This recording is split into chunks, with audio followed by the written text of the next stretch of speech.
You don't know what goes on in the barbershop. Unless you're actually in the industry, it's just like me, I don't know what goes on into a brick lane on the building site.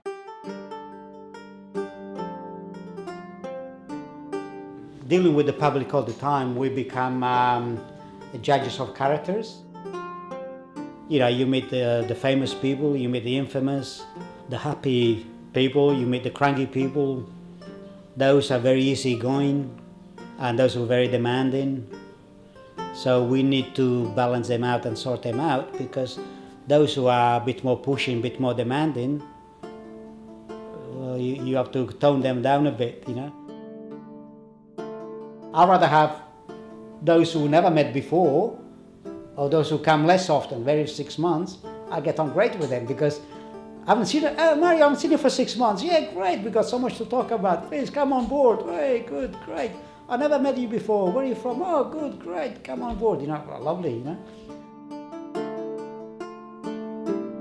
My favorite line is, I did not ask to be born when I was born, where I was born. So, being born, let's say, in a small country town down the south part of Italy, the majority of the people, like it's a wheat-grown area, like farming community. Everyone helps in the family, you know. Even that you're 9, 10-year-old, but you already know that no, that's not my cup of tea. That's not my style of living. I enjoyed more the artistic side of life. Just to get away from the land, that my father and grandfather did. So that's what put me in a barbershop. Then I found out how good it was, like I enjoyed it, and you don't get me out of it. I'm still here. I was 19-year-old and straight out of Italy. I spoke no word of English. You're not going to believe what was the first phrase I actually had to learn in English to communicate with the customers. It was, how would you like the haircut, sir? I said, oh my God, it's such a long phrase. I will never learn this one. Because I wrote it down on a scrap of paper the way I could pronounce it. Oh.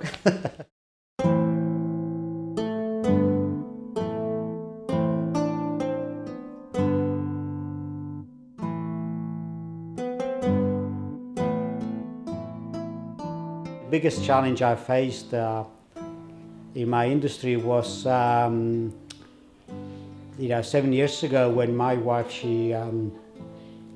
my wife Francesca, she was diagnosed with cancer.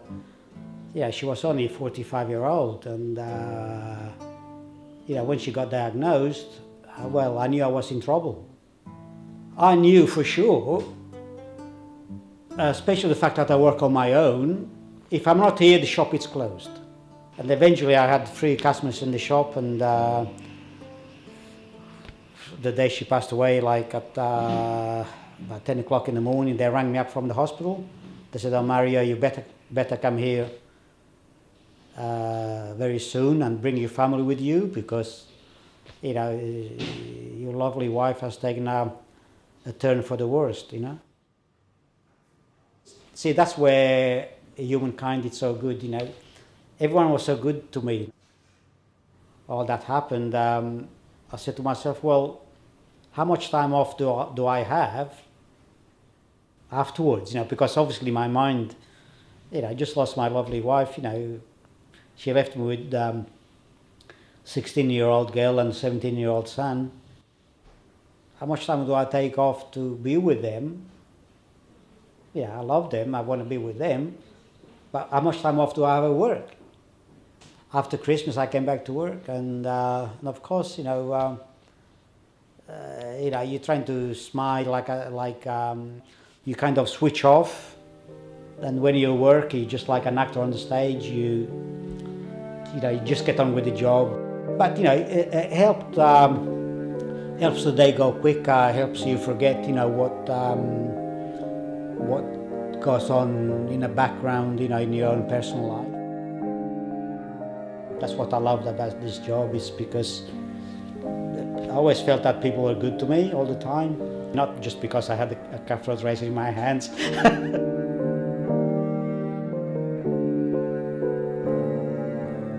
And I always felt grateful in this industry, and I never really looked back to do anything else.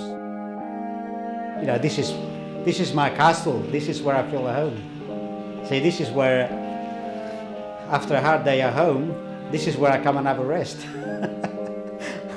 I come to rest in my shop, and this is where I feel comfortable. You get me out of this shop, I'm lost.